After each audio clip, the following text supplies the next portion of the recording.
नमः सिद्धेभ्यः। जय श्री ओम नमः सिद्धेभ्यः।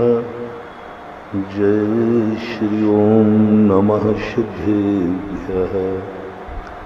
सर्वमंगलमांगल्यं सर्वकल्याणकारकं प्रधानं सर्वधर्माणां जैनं जयतु शासनम्। पंच परमेष्टि भगवान की आचार्य श्री गुरुवर कुंद कुंद महाराज की आचार्य श्री गुरुवर विद्यासागर महाराज।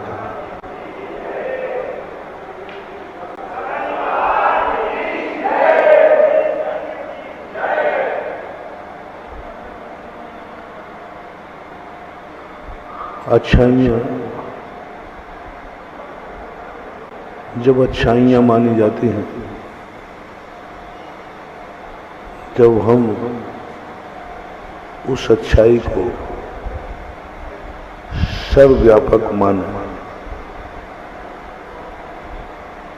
तब हम अच्छे आदमी बन पाएंगे।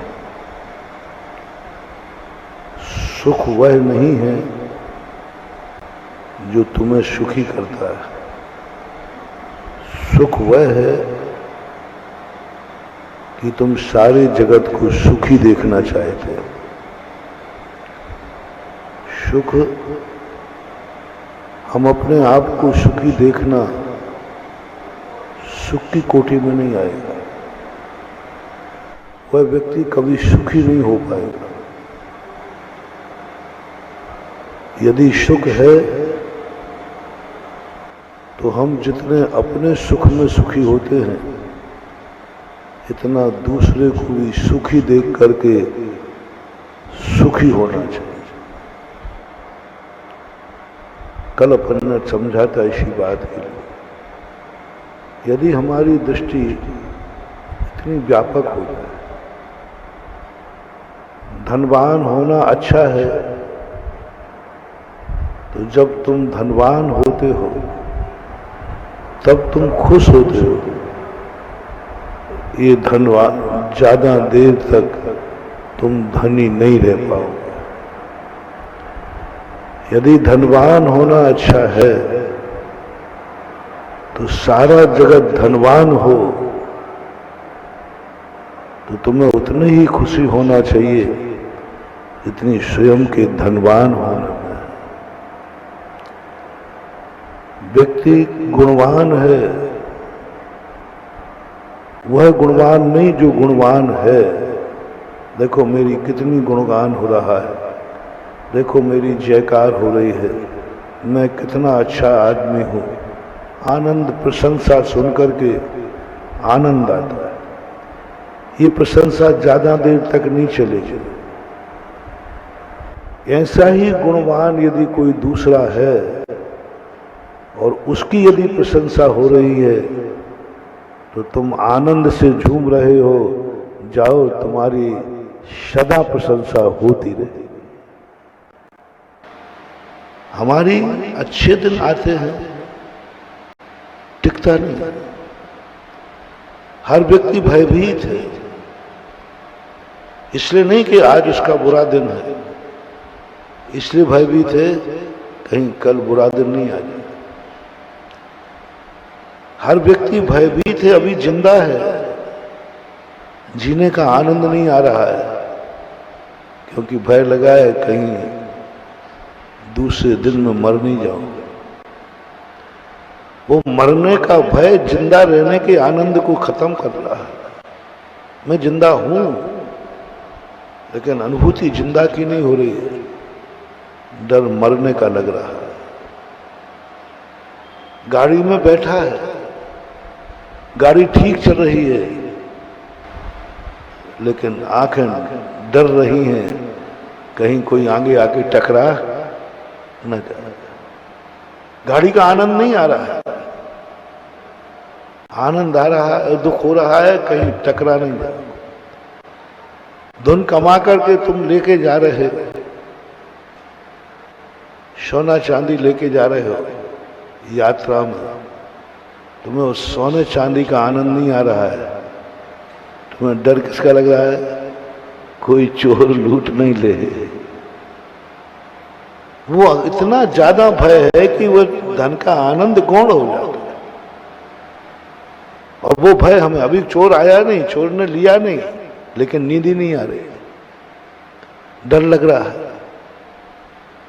ये जो भय का भूत है, ये हर व्यक्ति को कहीं ना कहीं से दुखी करता है। अपना प्रसंग चल रहा है ना, हम दुखों से दुखी नहीं हैं, हम उन भयों से दुख हैं कि ये सुख छूट ना जाए। हमें कोई दुख नहीं, सब बढ़िया है भाई, कोई बात की कमी तो नहीं। बोले महाराज आपकी कृपा से सब ठीक है।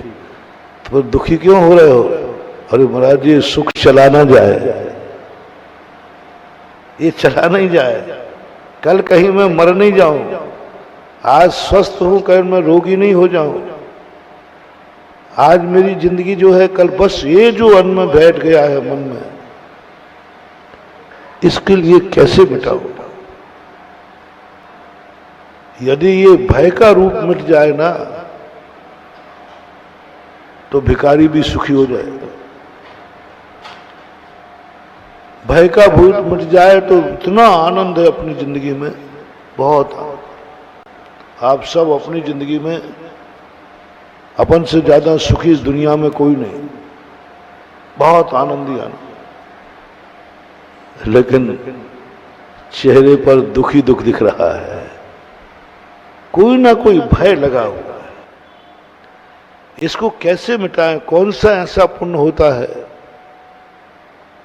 जो हम कह सकें हमें कोई मार नहीं सकता, हम कह सकें हमें कोई लूट नहीं सकता, हम कह सकें कोई हमें दुखी कर नहीं सकता, हम कह सकें कि हम कभी बीमार नहीं हो सकते, हम कह सकें कि हम अपनी पूरी जिंदगी जिएंगे, हम कह सकें कि आज जो मेरे चेहरे पर मुस्कान है ये जिंदगी भर रहेगी, हम कह सकें आज जो हमारा परिवार है हम वैसे ही रहेंगे, हम कह सकें कि आज यात्रा चल रही है, अंतिम मंजिल तक हमारी यात्रा सकुशल होगी। ये दावा करना, बस ये दावा करना, अंदर एक ऐसा पावर जाग जाए, नहीं कुछ नहीं, यात्रा सफल होगी, विकल्प ही नहीं, फेल होने का सवाल ही नहीं, मैं पास होऊंगा। पेपर कठिन आया तो बोले कोई फर्क नहीं पड़ता, कोई फर्क नहीं पड़ता, मैंने ऐसी पढ़ाई की है कि कैसा भी पेपर आ जाए मैं फेल होने वाला नहीं हूं। ऐसा दावा कौन पढ़ने वाला करता है? बस वो है आनंद, वो है आनंद। हम कल का घोषणा कर सके, कल का भविष्य हम आज आनंद में ले सकें। आज मेरा अच्छा है, कल भी अच्छा होगा, क्योंकि आज मेरा अच्छा है। आज मेरा बहुत अच्छा है, कल भी अच्छा होगा, कोई फर्क नहीं पड़ता। एक हुए हैं, ऐसा सुनते हैं कि आप लोगों को परीक्षाओं में लिखा रहता है 10 में से 5 क्वेश्चन हल करो। ये विद्यार्थी की सबसे बड़ी बेइज्जती है, सबसे ज्यादा। इतनी बड़ी बेइज्जती है, तुम्हें लग रहा है कि अच्छा है, तुम्हें तो क्या लगेगा महाराज 20 में से 5 करा दो ना, नहीं 100 में से 5 करा दो तो बस। ये सबसे बड़ी, जितनी जितनी तुम्हें छूट देती जाए, मिलती जाए, समझ लेना ये तुम्हारी बेइज्जती है, तुम्हारी शक्ति पर कुठाराघात है, तुम्हारी शक्ति को चुनौती है, और सामने वाला तुम्हें शक्तिहीन समझ रहा है। वे 5 नंबर छूट दी है, वे तेरे पर दया की गई है, क्योंकि तू इडियट है, मूर्ख है, तूने पूरा कोर्स पढ़ा नहीं है। पढ़ा है तो आधा अच्छे से पढ़ा और आधा यूं पढ़ा है, ये दिखा रहा है उसको। क्योंकि 5-10 क्वेश्चन में से 5 करना गुरु कृपांक किसको मिलते हैं? पास वाले को कि फेल वाले को? 10 नंबर की ग्रेस। और का नाम देखो कितना बढ़िया रखा, गुरु कृपा। पास वाले को नहीं मिलते।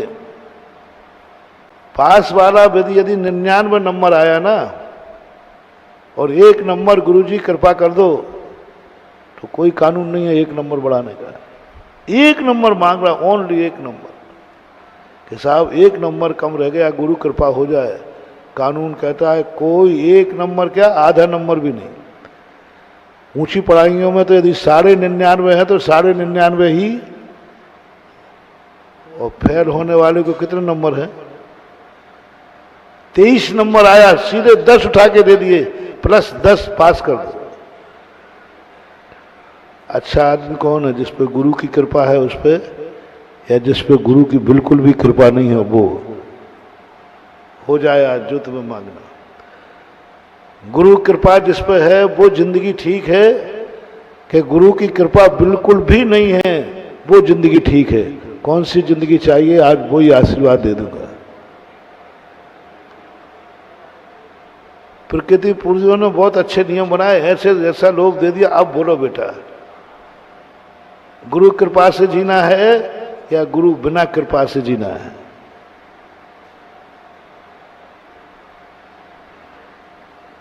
अब ये अच्छा लग रहा है, हाँ महाराज गुरु कृपा ठीक है। अरे बेकार बेटा, कोई काम के नहीं है, कहीं नौकरी भी नहीं लगी। वो मार्कशीट देखेगा कि ये तो गुरु कृपा से पास है, चौकीदार बनो, चपरासी बन जाना। गुरु कृपा से पास होने वाले चपरासी बनते हैं। और ले लो गुरु कृपा। अपन को क्या पढ़ना, 10 नंबर तो गुरु के मिलना पक्का है। नहीं महानुभाव,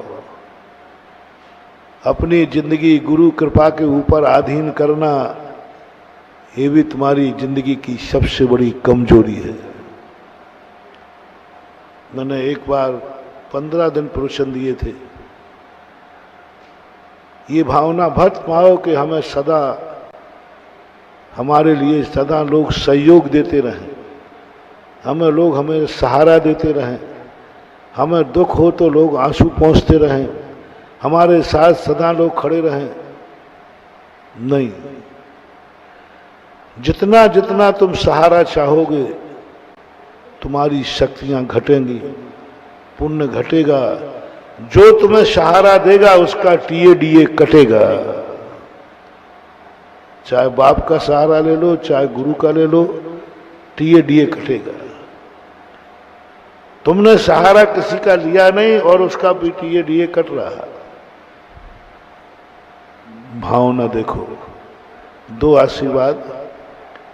एक आशीर्वाद, जब भी तुम्हें किसी की जरूरत पड़ेगी जाओ, सदा मेरा सहारा रहेगा। जब भी तुम्हें जरूरत रहेगी, मैं खुश हो रहा हूं आज शनिवारी 14 से ना, जब भी तुम्हें मेरी जरूरत पड़ेगी जाओ, मेरा आशीर्वाद तुम्हारे साथ रहेगा, मैं तुम्हारे साथ रहूंगा, घबराना मत। सारी दुनिया तुम्हारे साथ रहेगी, माँ बाप भी तुम्हारे साथ रहेंगे, सब सारी दुनिया, भगवान भी साथ रहेगा। बहुत तगड़ा आशीर्वाद दे रहा हूं। और एक और आशीर्वाद ये है कि तुम्हें आशीर्वाद की जरूरत ही नहीं पड़ेगी। दोनों में से श्रेष्ठ कौन सा है? एक में हम तुम्हारे साथ हो रहे हैं और एक आशीर्वाद में तुम्हें मेरे सहारे की जरूरत ही नहीं पड़ेगी। श्रेष्ठ कौन सा है?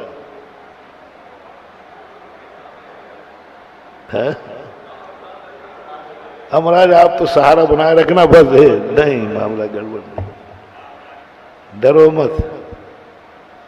भगवान हमारा जिनेन्द्र देव एक जगत पिता है, गुरु महाराज हमारे जगत पिता है। कौन पिता चाहता है कि बेटा जिंदगी भर मेरे सहारे पर रहे? कौन माँ चाहती है कि बेटा सदा हमारी उंगली पकड़ के चले? कौन चाहता है? हर माँ बाप यही चाहते हैं मेरा बेटा अपने पैरों पर, तुम्हारी उंगली पकड़ के चलने वाला बेटा ठीक है कि अपने पैरों से चलने वाला बेटा ठीक है? जल्दी बोल दो है? तो मम्मी पापा को खुशी होगी कि दुख होगा? बस यही है।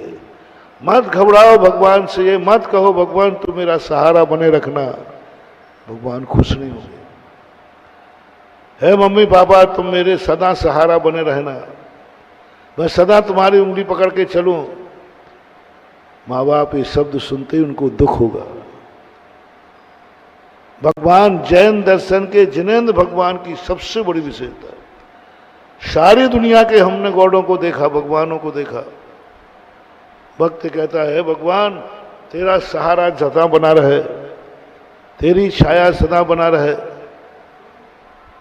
जो ऐसा बोलते हैं उनसे खुश होते हैं, खुश होते हैं। सदा मैं आपका सहारा रहूं, सदा आपकी भक्ति करूं, सदा सब कुछ करूं, सब खुश होते हैं। और जिनेंद्र भगवान से तुमने ये कहा नहीं, और वो आई सी कहाँ का भक्त पैदा मिला, कहाँ का भक्त मिल गया। क्या कह रहा है? प्रभु आपका सदा सहारा बना रहे, सदा सहारा बना, सदा भगवान आपकी छाया बनी रहे। महानुभाव जैनेन्द्र भगवान बिल्कुल उल्टा है। जैनेन्द्र भगवान एक ही भावना भाता है कि मेरा एक भक्त इतना समर्थ हो जाए कि मेरे सहारे की जरूरत ही नहीं पड़े, वो मेरे जैसा बन जाए, मेरे जैसा बन जाए, मेरे सहारे की जरूरत नहीं। जैसा मुझे किसी सहारे की जरूरत नहीं, ऐसे ही इसको भी किसी सहारे। जैनेन्द्र भगवान कभी छाया नहीं देना चाहते कि हर व्यक्ति को मेरी छाया रहे। वो तो कहते हैं हर भक्त को धूप में खड़े होने की शक्ति प्रदान हो। दो समझना, एक कह रहा है मेरे भक्त को सदा छाया बनी रहे। बड़े पेचीदे प्रश्न है आज के। सदा छाया बनी रहे, इसको कभी कष्ट हो ही नहीं, धूप की कभी किरण भी नहीं लगे, सदा इसके ऊपर छाया बनी रहे। और एक कह रहा है ये इतना शक्तिशाली बने, इतना समर्थ बने कि ये धूप में भी खड़ा रहे, इसे छाया की जरूरत ही नहीं पड़े। धूप में गर्मी को सहन करने की शक्ति और छाया पाने की शक्ति, ये दो में से एक आशीर्वाद मांगना है। सदा मेरे जीवन में छाया बनी रहे और सदा मैं धूप में खड़े होने की शक्ति बनी रहे। समझना दोनों, धूप में खड़े होने, रिपीट कर रहा हूं, धूप में खड़े होने की शक्ति एक आशीर्वाद में, और एक आशीर्वाद में सदा छाया बनी रहेगी, तुम्हारी जिंदगी में कभी धूप आएगी नहीं। दोनों में से श्रेष्ठ क्या है? सदा छाया बनी रहे, हरा भरा बना रहे। और एक है धूप में खड़े होने की शक्ति इतनी आ जाए बाहुबली जैसे कोई फर्क ही नहीं पड़े। दोनों में कितना अंतर है महानुभाव।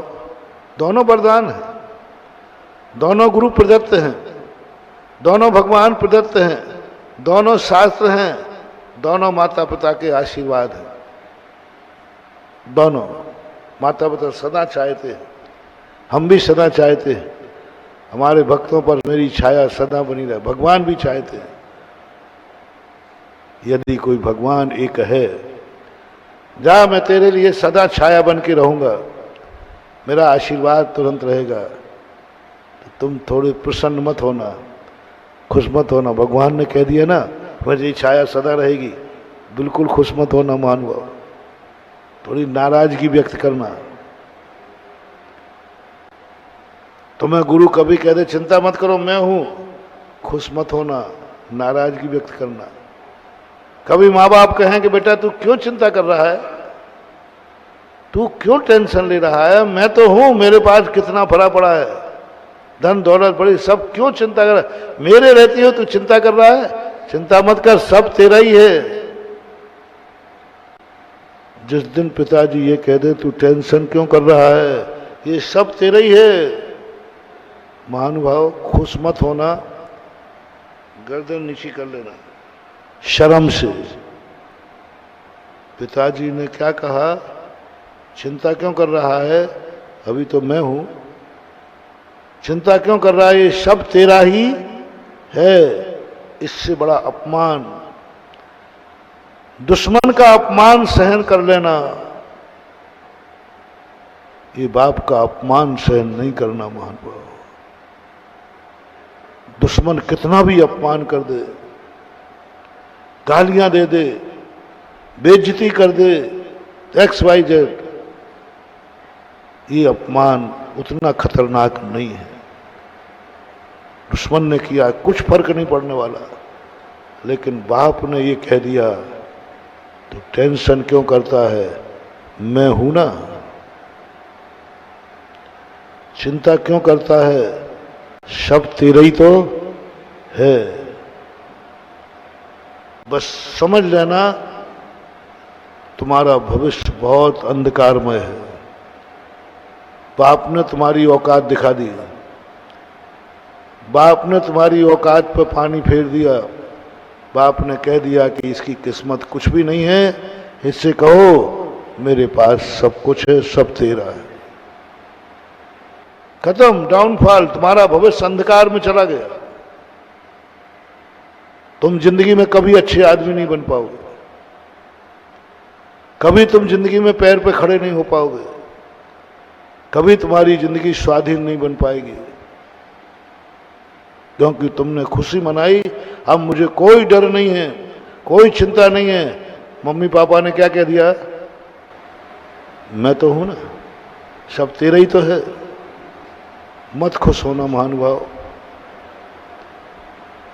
एक पिताजी थे, उनके 4 बेटे थे। उन्होंने 3 बंगले बना लिए थे।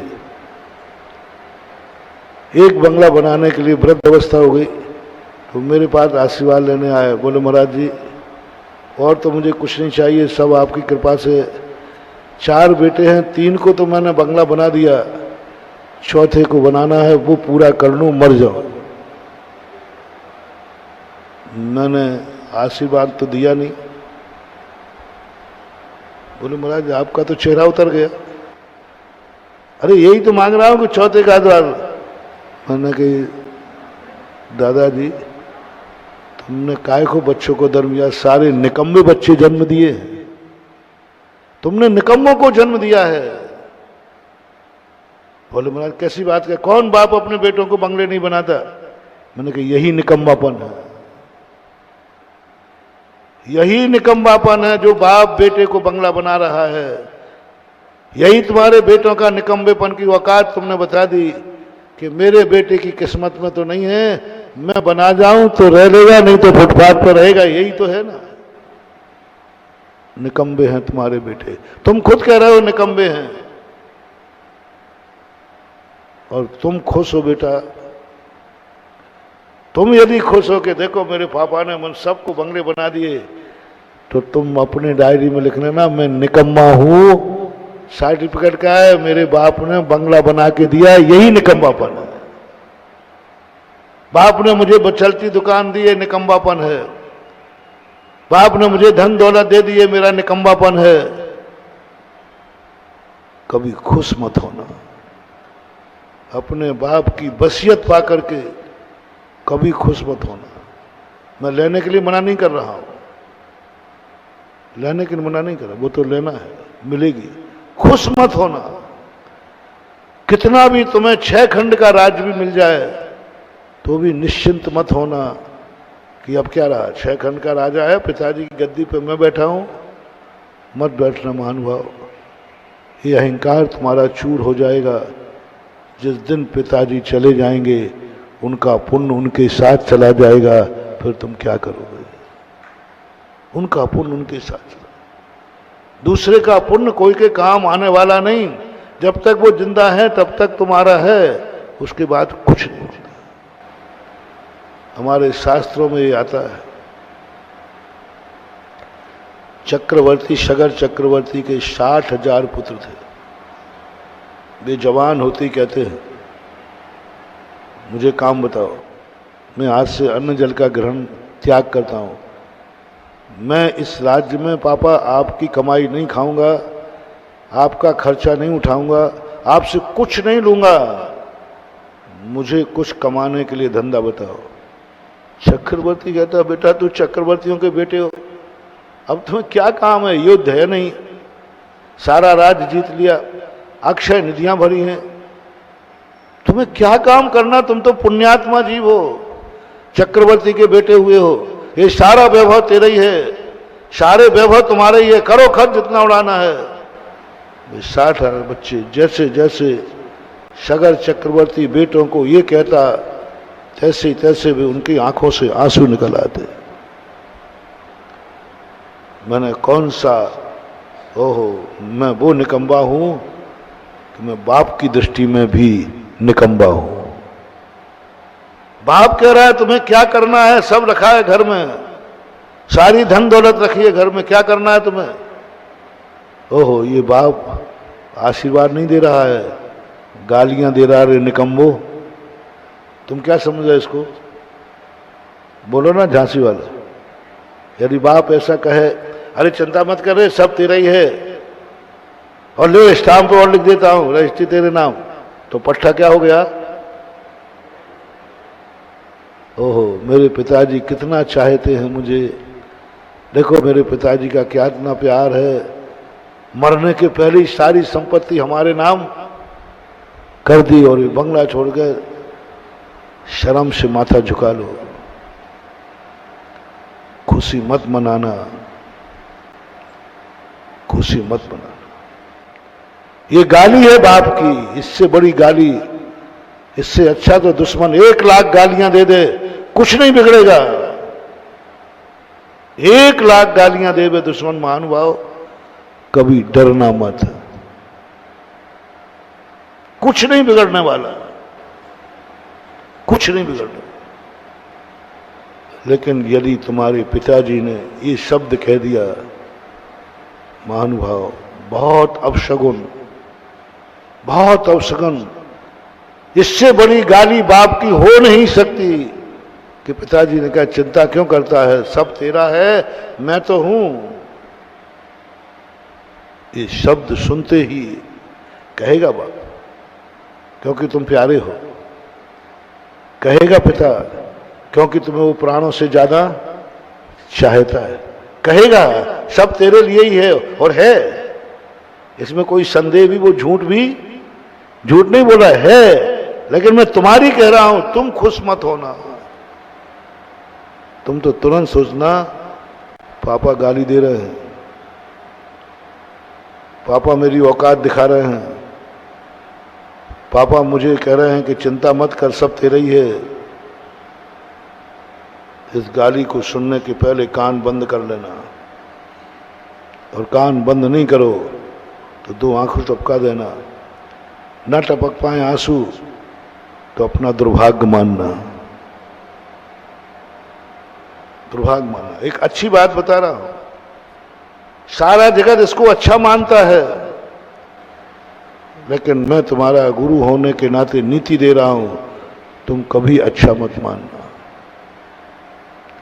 60,000 पुत्र रो पड़े, बोले पिताजी इतना बड़ा गाली मत दो, आप इतनी बड़ी गाली दे रहे हो, आप कह रहे हो ये सब 6 खंड का राज तुम्हारा है बेटा, ये 9 निधियां तुम्हारी हैं, सब तुम्हें कुछ नहीं करना, जो करना था सब आपने कर लिया, जो करना था वो सब पिताजी ने कर लिया, तुम तो बैठे बैठे खाओ, ऐश करो। रो पड़े 60,000 बेटे, बोले पापा इतनी बुरी गाली मत दो आप, इतना बड़ा अभिशाप मत दो आप, इतने निकम्बे नहीं हैं हम। लो, आज के बाद मैं आपकी संपत्ति को हाथ नहीं लगाऊंगा, मैं त्याग करता हूं। यही कहा ना कि आपकी संपत्ति सब तेरी है। मैं नियम लेता हूं, आपकी संपत्ति को हाथ नहीं लगाऊंगा।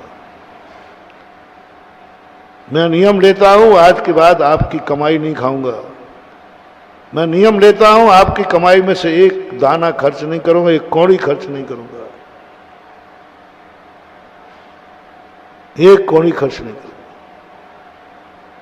बेटा ये क्या कह रहा है? सब तेरे ही लिए तो है। बोले पापा समझदार, सावधान, इतनी गंदी गाली मुझे मत दो, मेरे पुण्य का क्षय मत करो, मेरे पुण्य का क्षय मत करो। लो मैं त्याग करता हूं आज के बाद। चक्रवर्ती घबरा गया। घबराते ही थोड़ी देर के बाद कहते हैं, आज मुझे गर्व है कि मेरे बेटे मेरे पुण्य के सहारे नहीं हैं। छाती से देवता आ गए। देवताओं ने आगे कहा, वाह धन्य है पिता और धन्य है बेटे, जिन्होंने 6 खंड का राज पिता को अभिशाप मान लिया। नहीं, मैं खुद अपनी कमाई करूंगा और खाऊंगा। महाराज यही तो हम लोग कर रहे हैं, माँ बाप को छोड़ के अपनी अपनी कमाई लगा। नहीं, गलत बात है। तो माँ बाप को छोड़ना नहीं है, माँ बाप के सहारे पर नहीं रहना है, माँ बाप को सहारा देना है। जब माँ बाप कमाना बंद कर दें तो उनकी वसीयत नहीं लेना है, उनको खर्चा पानी अपनी कमाई में से देना है। माँ बाप से लेना नहीं, माँ बाप को देना है। उनका सहारा लेना नहीं, उनको सहारा देना है। उनका मकान देना नहीं, उनके नाम से मकान बनवाना है। कितने लोग हैं यहाँ पर जिन्होंने अपने बाप दादों का मकान जायदाद पापा ने नहीं कराई। पिताजी ने बेटों के नाम से कराना प्राय 90% कराते हैं, 90% का।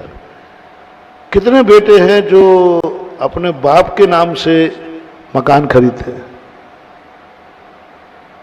संख्या। कहीं फंस तो नहीं रहे थे इसलिए तो निकल दिया बाप को आगे। बहुत कम लोग होते हैं। ज्यादातर लोग तो ज्यादातर पिता बेटों के नाम कर देते हैं, बेटा बाप के लिए कमाए। ओहो, चौथा काल आ गया। उस घर में कभी दरिद्रता नहीं आएगी। जिस घर में बाप बेटे के लिए कमाता है, समझ लेना ये घर सुरक्षित नहीं है। और जिस घर में बेटा बाप के लिए कमाता है, जाओ उस घर का कोई बाल बाका नहीं कर सकता। भाव तो समझ में आ रहा ना? बाप बेटे के लिए कमा रहा है, समझ लेना नौकरी कर रहा है, पाप कर्म का उदय है। बड़ा आदमी छोटे की सेवा करे, पुण्य का उदय की पाप का उदय? बोलो, माँ बाप बड़े हैं कि नहीं? बोलो ना। वो तुम्हारे लिए कमा रहे हैं, इससे बड़ा दुर्भाग्य तुम्हारा क्या होगा? और उस बाप का दुर्भाग्य क्या होगा? क्या उसने पाप किए कि बेटों के लिए कमा रहा है? वो बेटों के लिए कमा रहा है। जो बेटों के लिए कमा रहा है और बाप का दुर्भाग्य है, और जो बाप की कमाई खा रहा है और बेटे का दुर्भाग्य है। और जहां दोनों दुर्भाग्य हो वहां सौभाग्य की कोई कल्पना ही मत करना, कल्पना ही मत करना। मां तेरी सेवा कर रही है कि तुम मां की सेवा कर रहे हो? तुमने मां से हाथ की बनी रोटी खा रहे हो कि मां को रोटी बना के खिला रहे हो? मां तुम्हारे कपड़े धो रही है कि तुम मां के कपड़े धो रहे हो? तुम मियां बीवी सही। बड़े होने के बाद प्रायश्चित करना, बड़े होने के बाद प्रायश्चित करना, शांति विधान करना, सम्मेशकर की वंदना करना। क्योंकि मुझ पापी ने, पिता पूजनीय होते हैं क्या पूजनीय आप लोगों के लिए? बोलो। मैंने अपने पूज्य माता पिता से अपनी गंदगी साफ कराई है। पूज्य पुरुषों से गंदगी साफ। मैं वो पापी हूं, मैंने अपने पूज्य माता पिता से, माँ से रोटी बनाई, उसने बनाई और मैंने खाई है। पिताजी ने कमाया, मैंने खर्च किया है। मैंने कौन से पाप किए हैं जो पिताजी ने मेरे लिए कमाया? माँ ने मेरे लिए रोटी बनाई, माँ ने मेरे कपड़े धोए, माँ ने मेरी गंदगी साफ की। 25 साल तक, कितने साल मानो, लगभग शादी के पहले तक। बोलो, शादी के पहले तक तुम्हें किसने रोटी बना के खिलाई? बोलते जा रहे थे।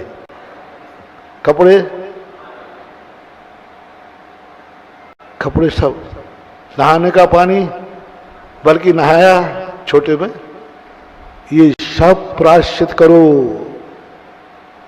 ये तुमने पाप किया है, ये ऋण है तुम्हारे ऊपर। पड़ोसी का ऋण चुक खा जाओ तो कोई बड़ी बात नहीं है, माँ बाप की सेवा करा करके तुम मर जाओ तो बहुत बड़ा। कोई माफीनामा नहीं है, बड़े होते ही प्रायश्चित करो।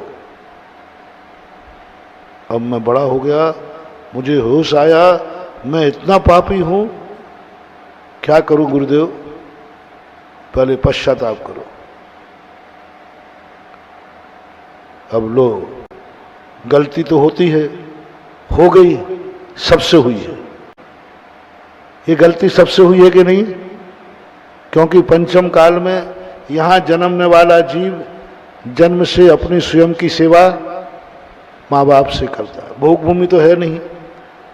भोग भूमि का सबसे बड़ा पुण्य है कि वहां के बच्चे अपने माँ बाप से सेवा नहीं कराते। प्रकृति कहती है जैसे ही बच्चे का जन्म लेगा माँ बाप मर जाएंगे। क्यों मर जाते हैं? बेटे का मुंह क्यों नहीं देख पाते? क्योंकि उनके यहां बेटा दुर्भागा नहीं जन्मा है। यदि माँ बाप जिंदा रहेंगे तो बेटे की सेवा करना पड़ेगी, उसको जो कुछ भी करना पड़ेगा। और वो पुण्यात्मा है बाप जो बेटों की सेवा कभी नहीं करता।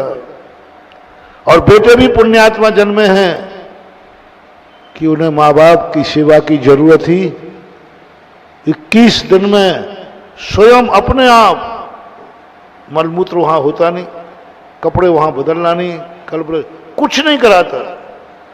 सबसे बढ़िया घर कौन सा है? सबसे बढ़िया माता पिता कौन से हैं? जिन्होंने जिंदगी में कभी अपने छोटों के लिए, अपने बेटों के लिए कभी कुछ भी नहीं करना पड़ा हो। तो नौकरों से करवाना नहीं, वो तो और गया बीता है। नौकरों से कहलवाना, वो तो और गया बीता है। वो तो दोनों के भाग्य फूटे बिल्कुल ही। माँ बाप के रहते हुए भी यदि बेटे को रोटा नौकर बना रहा है तो ये तो माँ का और दुर्भाग्य है। बहुत बुरी तरह फंसा रहा हूं।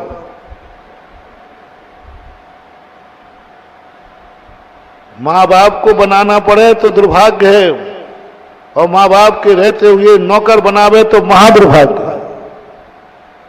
माँ बाप के रहते हुए नौकर यदि उसको झूला में झुलावे तो दुर्भाग्य है, कपड़े पहनावे दुर्भाग्य है, नहलावे दुर्भाग्य है। ये तो और महादुर्भाग्य है। लेकिन भोग भूमि में ना तो माँ बाप की सेवा करते हैं और ना कोई नौकर चाकर करते हैं। इतना पुण्य लेके आता है कि 21वें दिन में अपने आप वो समर्थ होकर जवान हो जाता है। देवताओं का सबसे बड़ा पुण्य है, वो अपनी सेवा किसी से नहीं कराते। सबसे ज्यादा खतरनाक यदि दुनिया में कोई है तो मनुष्य है, कर्म भूमि का। ये इस पर इतने कर्जे हैं कि बेटा जिंदगी में ब्याज भी नहीं चुका पाओगे, ब्याज भी नहीं चुका पाओगे। इस पंचम काल में खास तौर पर जन्म लेना, जन्मते ही कर्जा, जन्मते ही पूज्य पुरुष। और ऐरा खेरा कोई करे तो बात है, पूज्य पुरुष मेरी सेवा कर रहे हैं। 18 वर्ष के जैसे ही हो जाओ वाले हो जाओ, माँ बाप से हाथ जोड़ करके क्षमा मांग लेना, गुरु के पास प्रायश्चित कर लेना। ये अनुभूति लाओ, पहले वैचारिक क्रांति लाओ, अनुभव में लाओ कि मैं पापी हूं क्योंकि मैंने माँ बाप से सेवा कराई। पहला तो फीलिंग है, फर्स्ट एंड फर्स्ट। मैंने माँ बाप से, मैंने पूज्य पुरुषों से, मैं जैसे तुच्छ प्राणी ने, मैं जैसे अबोध ज्ञानी ने, इनसे सेवा कराना पड़ी मुझे। मैं क्या करता? तो पहले पश्चाताप की आग में चले जाओ। पहले कहो ये बुरा किया, मैंने कौन से पाप किए जो ऐसा मुझे करना पड़ा, ऐसा मुझे करवाना पड़ा। और फिर दूसरा प्रायश्चित करो, मंदिर में शांति विधान करो, शम्य शिखर की यात्रा करो इस पाप के प्रायश्चित में। और अब प्रायश्चित देता हूं। बोलो, सब लोग अपने माता पिताओं से सेवा करा के खुश हो या दुखी हो। माँ बाप तुम्हारे कपड़े धोवे, माँ बाप तुम्हें रोटी बनावे, माँ बाप तुम्हें नहलावे, बाप बुढ़ापे में भी खर्च कमा के तुम्हें देवे, तो बोलो तुम अपने सौभाग्य मानोगे कि दुर्भाग्य? बता। आज सौभाग्य मानो महाराज, मजे हैं अपने तो। अय्यास बाप का बेटा, फिर मालूम क्या होता है? दुर्भाग्य है मेरा।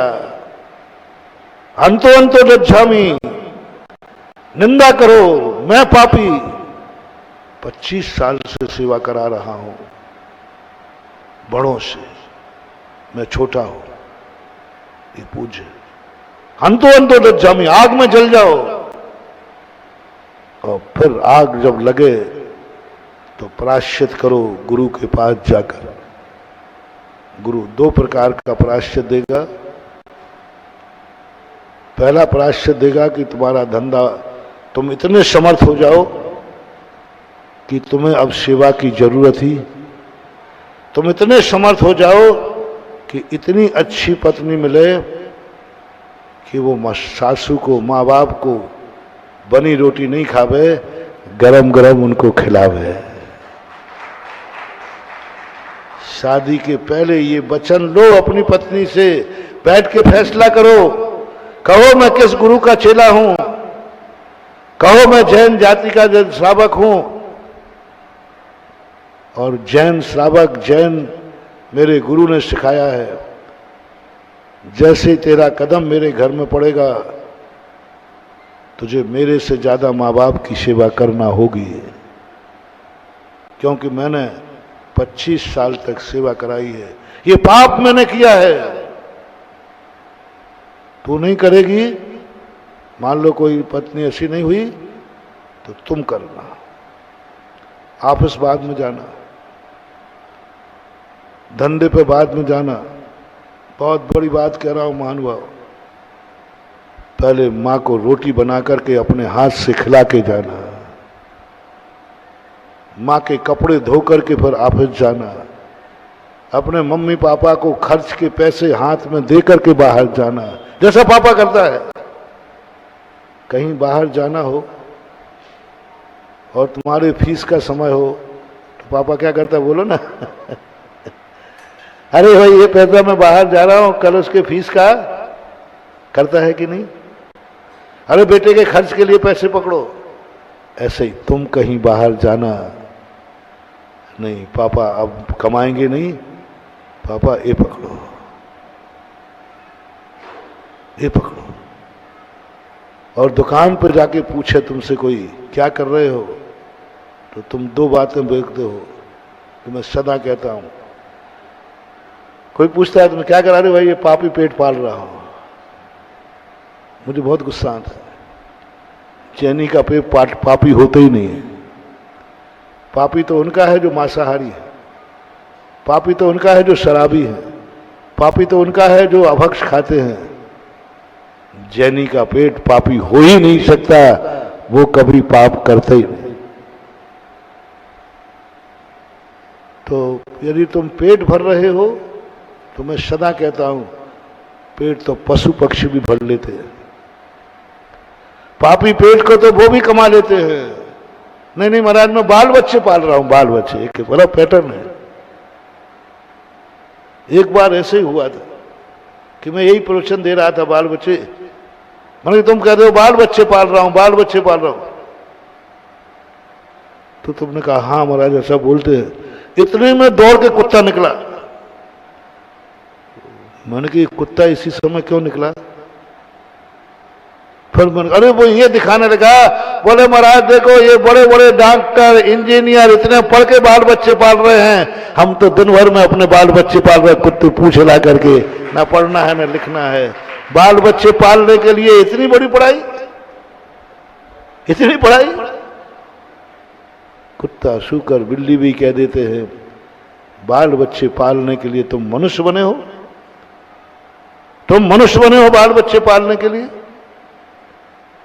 वो तो पशु भी कर लेता है। नहीं, तुम कहो किस लिए कमा रहे हो? बोले मम्मी पापा के लिए। बोले मम्मी पापा के लिए? आज से पैटर्न बदलना है सबको। किसके लिए कमा रहे हो? बोले मम्मी पापा के लिए। बोले मम्मी पापा के लिए? हाँ मालूम नहीं, मेरे मम्मी पापा बहुत धर्मात्मा है ना, महाराज के भक्त है ना, उनकी सदा से आदत रही है जब भी कोई धार्मिक कार्य करते हैं वो जरूर बोली लेते हैं, जरूर वो दान देते हैं। और आजकल उन्होंने कमाना बंद कर दिया है। बेटो सुनना, जब कभी तुम्हारा बाप ये कहे लोगों से सेठ जी आजकल आप कोई दान नहीं दे रहे हो, आप तो सदा दान देते, आपके बिना तो कार्यक्रम होता ही नहीं था, क्या बात है? तो सेठ जी क्या कहते, अरे भैया आजकल हमने कमाना बंद कर दिया, दुकान पे बैठना बंद कर दिया, अब हमारे हाथ में तो कुछ रहा नहीं। दूसरी सबसे बड़ी गाली, अभिशाप बेटे को, सावधान।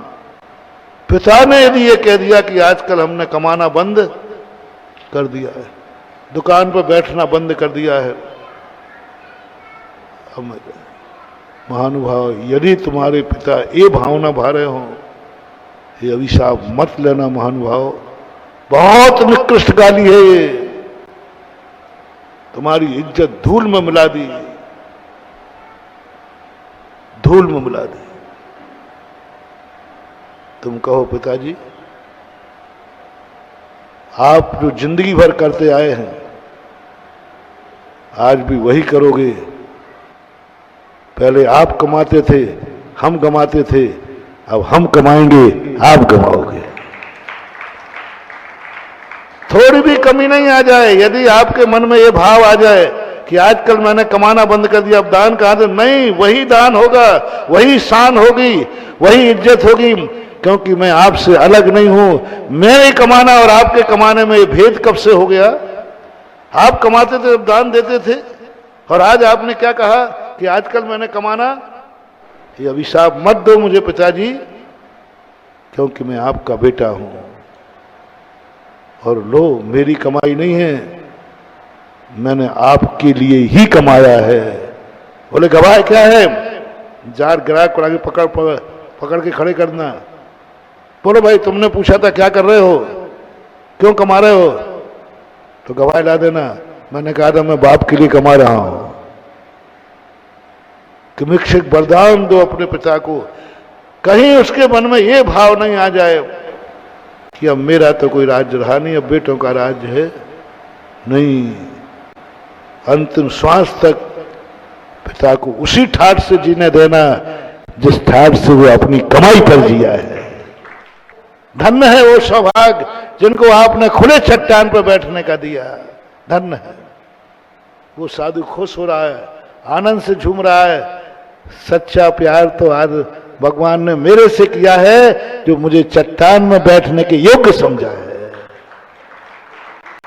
और ये तो इसको इसको ये तो कुछ है ही नहीं इसको, क्योंकि तो मालूम है ये कुछ नहीं कर सकता। ये तो कमरे के अंदर बैठ करके ही शांति से वहां में कहेगा गर्मी लग रही है।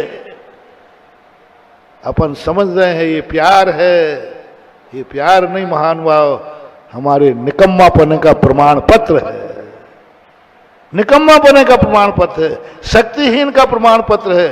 10 नंबर के कृपांक गौरव का कारण नहीं है, हमारी असलियत की औकात है। वो 10 नंबर वहीं से शुरू हुए थे ना अपन। वो 10 नंबर जो गुरु कृपांक मिले वो हर्ष मनाने लायक है कि दुर्भाग्य है? दुर्भाग्य है कि हमें 10 नंबर का ग्रेस गुरु जी से लेना पड़ा। ये जितनी भी सुविधाएं आज हम पंचम काल को मिलती हैं, रोना आता है जब आज जिनवाणी आज्ञा देती है। हमें मना किया गया कि तुम खुली चट्टान पर नहीं बैठोगे। एक बार हम लोगों ने ऐसा किया, नए मुल्ला ज्यादा प्याज खाता है, तो हम लोग थोड़े नए नए थे, तो पढ़ते तो थे ही। गर्मी के दिनों में लोग पहाड़ पर बैठते हैं, तो हम 1-2 महाराजों ने कहा अपन भी छत पे बैठते हैं। भयंकर गर्मी, 46-47 टेम्परेचर, और आचार्य श्री को बताना नहीं, क्योंकि वो तो मना करें, क्योंकि हमें बहुत चाहते हैं। वो नहीं बेटा, लू लग जाएगी जैसे तुम लोग करते, और अपन तो सहन करेंगे। 2-3 दिन तो बैठ गए, चोरी तो पकड़ी जाएगी। हम लोगों ने सोचा आचार्य श्री सामायिक में बैठ गए, और वो कोई पंडित जी आए बात करके, वो थोड़ा लेट हो गए, और हम छत पे आवृत कर रहे थे हम लोग। आचार्य ने कहा गर्मी में ये छत पे, इधर आओ, क्या कर रहे हो? बोले सामायिक। बोले क्यों, कमरा नहीं है क्या? नहीं, हम लोग सोच रहे हैं धूप कैसी लगती है, गर्मी बहुत दिख रहा हूं। अच्छा अच्छा, आ जाओ इधर, कम औकात है। कल पित्त बढ़ जाएगा तो हैसियत है? कितनी कुव्वत है तुम्हें?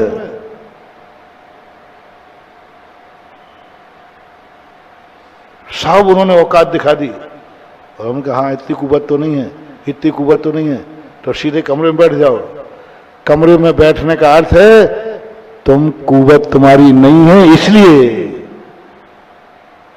बड़ा दुख हुआ कि आज हमारी इतनी कुव्वत नहीं है कि हम गर्मी में छत पर बैठ सके। कमरे में बैठना एक हर्ष की बात नहीं है, खेद की बात है, लेकिन क्या करें, मजबूर है। इसलिए सर्वश्रेष्ठ वही माना जाता है जो अपने आप में ये कह दे कि नहीं, मेरा जो सहारा है, ऐसी जिंदगी व्यतीत हो, मुझे किसी का सहारा नहीं दो, मुझे दुख सहन करने की शक्ति चाहिए। अंत का मोटिवेशन मंत्र लो, कभी भगवान से, गुरु से दुख दूर करने का भाव मत करना, मत करना। भूख लगे तो रोटी मत मांगना, प्यास लगे तो पानी मत मांगना, धूप लगे तो छाता मत मांगना, कुछ नहीं मांगना। बस मांगना है तो एक ही चीज मांगना, मैं कष्ट को दूर नहीं करना चाहता हूं प्रभु, मुझे शक्ति दो जिससे मैं कष्टों को सहन कर सकूं। बस वस्तु स्वरूप विचार खुशी से सब दुख संकट सहा करना, सहन करने की शक्ति मानो। मुझे छाया नहीं चाहिए पेड़ की, मुझे शक्ति चाहिए धूप में खड़े होने की। मुझे रोटी नहीं चाहिए है, मुझे शक्ति चाहिए भूख को सहन करने की। क्या चाहिए?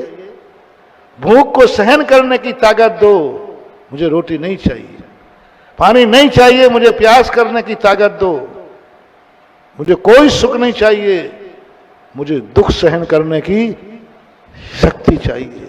और यदि ये हमने मांग लिया, महानुभाव, गजब। इसलिए महावीर स्वामी ने अपने भक्तों को जितने दुख थे सब दुख सहन करना सिखाया। सुख का तो कोई गुंजाइश ही नहीं है, दुख ही दुख, सहन करो सहन करो। दुख सहन करने की क्षमता बढ़ाई है। विश्व का एक जैन दर्शन ऐसा है जो अपने भक्तों को दुख सहन करने की क्षमता बढ़ाता है, सुख देने की नहीं।